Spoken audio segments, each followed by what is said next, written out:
অনেকে আমাদেরকে প্রশ্ন করে যে হুজুর আমি 5 ওয়াক্ত নামাজ পড়ি, ইয়াং ছেলেরা, আমি ইয়াংদের কথা বুঝি, ইয়াংরা আমার কথা বুঝে। তো অনেকে আমাকে প্রশ্ন করে যে হুজুর আপনাদের আলোচনাগুলো শুনে আমার জীবনের মোড় পরিবর্তন হয়েছে, কিন্তু এই পর্নোগ্রাফির করাল গ্রাস থেকে আমি নিজেকে বাঁচাতে পারছি না। আমি নামাজও পড়ি, আবার অশ্লীল ভিডিওও দেখি। আমি সকালে তওবা করে বিকেলে দেখি, বিকেলে তওবা করে সকালে দেখি। এরকম সমস্যা আমার অনেক যুবক ভাইদের আছে না নাই? তোমাদের যাদের এই সমস্যা তাদের মোবাইলের ওয়েলকামিং নোটে তুমি লিখে রাখবে আল্লাহ ইজ ওয়াচিং মি, মানে আল্লাহ আমায় দেখছেন। তুমি যেই ল্যাপটপ ইউজ করো ওই ল্যাপটপের এক পাশে টাইপ করে তুমি লিখে রাখবে আল্লাহ সুবহানাহু ওয়া তাআলা ইজ ওয়াচিং মি, তিনি আমায় দেখছেন, তিনি আমাকে প্রত্যক্ষ করছেন। পৃথিবীর কেউ দেখে না, দরজা বন্ধ করে, লাইট অফ করে, জানালার পর্দা নামিয়ে দিয়ে একা একা লুকিয়ে লুকিয়ে অশ্লীল ভিডিও আমি দেখছি, কেউ দেখে না, দেখে কে? এজন্য আল্লাহর ভয়টা মুমিনের অন্তরে সব সময় থাকা চাই।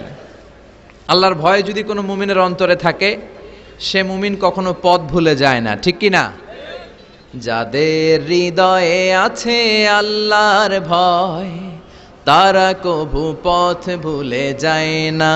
আল্লাহর প্রেম ছাড়া এই দুনিয়ায় কারো কাছে কোনো কিছু চায় না। পড়েন সবাই, যাদের হৃদয়ে আছে আল্লাহর ভয়, তারা কভু পথ ভুলে যায় না।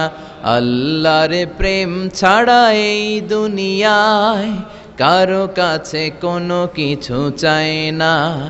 রাতের আধারে যারা সেজদাতে রয়, দু চোখের শ্রুতে নদী যেন বয়। ছলনার হাতছানি যতই আসুক, পেছনে ফিরেও সে তাকায় না। যাদের হৃদয়ে আছে আল্লাহর ভয়, তারা কভু পথ ভুলে যায় না। আল্লাহর প্রেম ছাড়া এই দুনিয়ায় কারো কাছে কোনো কিছু চায় না। চিল্লায় বলেন ঠিক কিনা? আল্লাহর ভয় এটা অনেক দামি জিনিস। এটার নাম হচ্ছে তাকওয়াল্লাহ। এটার নাম কি? তাকওয়া। ওমরে ফারুক উবাই ইবনে কাব রাদিয়াল্লাহু তাআলা আনহুকে জিজ্ঞেস করলো, ইয়া উবাই মা হুয়া তাকওয়া? উবাই, তাকওয়া কি? হোয়াট ইজ তাকওয়া? What is the definition of তাকওয়া? উবাই ইবনে কাব প্রশ্নের উত্তর না করে ওমরে ফারুককে আবার প্রশ্ন করে বললেন, আমা সালাকতা তরিকান যা শাউক? হে আমিরুল মুমিনিন, আপনি কি কাঁটাযুক্ত কোনো রাস্তা দিয়ে, এমন রাস্তা যে রাস্তার ডানে বায়ে সামনে পেছনে ক্যাকটাসের গুল্মলতা, খালি কাঁটা, এই কাঁটাযুক্ত কোনো রাস্তা দিয়ে কি আপনি কখনো হেঁটে যান নাই? ওমরে ফারুক বললেন, বালা, আমি হেঁটে গিয়েছি। উবাই বললেন, ওই রাস্তা দিয়ে হাঁটার সময় আপনি কেমন করে হেঁটেছেন? ওমরে ফারুক বললেন, ইজতাহাদতু ওয়া ইশতাম্মারতু, আমি এমনভাবে হেঁটে গিয়েছি যাতে আশেপাশের ডানে বায়ে কাঁটা আমার গায়ে না লাগে, আমার জুব্বায় না লাগে। আমার জুব্বাটা ধরে আঁটো সাঁটো করে সন্তপর্ণে খুব সচেতনতার সাথে আমি হেঁটে গিয়েছি যাতে কাঁটা গায়ে না বিধে। উবাই বললেন, হাযা হুয়া তাকওয়া, এটাই তো তাকওয়া, এটাই তাকওয়া। এমনভাবে এই পৃথিবীতে আপনাকে চলতে হবে যাতে শয়তানের কোনো হাতছানি, কোনো পাপ, কোনো পঙ্কিলতা, কোনো ধরনের অশ্লীল বিষয় আপনার গায়ে পৌঁছতে না পারে। এটাই তাকওয়া। বিশ্বনবী একবার খেজুরের ডালা ভেঙে মরুভূমির মধ্যে একটা দাগ টানলেন, লম্বা দাগ টেনে সাহাবাদেরকে বললেন, হাযা সিরাতুল মুস্তাকিম, এটার নাম সিরাতুল মুস্তাকিম। তারপর ডানে বায়ে দুই দিকে অনেকগুলো ছোট ছোট দাগ কাটলেন, বললেন, হাযিহি সুবুলুশ শায়তান, ডানে বায়ের রাস্তাগুলো এগুলো শয়তানের রাস্তা।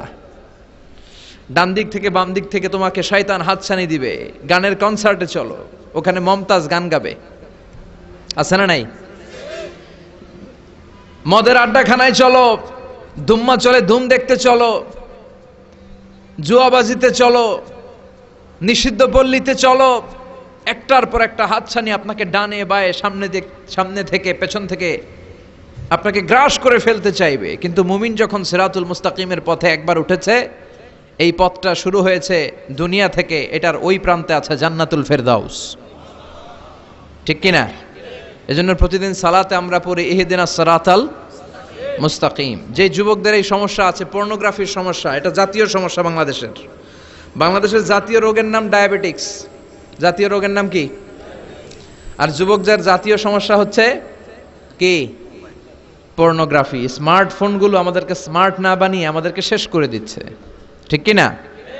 এজন্য আপনার একটা শক্ত সিদ্ধান্ত পারে আপনাকে জান্নাতি বানাতে, আর আপনার দুর্বল সিদ্ধান্তটাই আপনাকে জাহান্নামী বানানোর জন্য যথেষ্ট।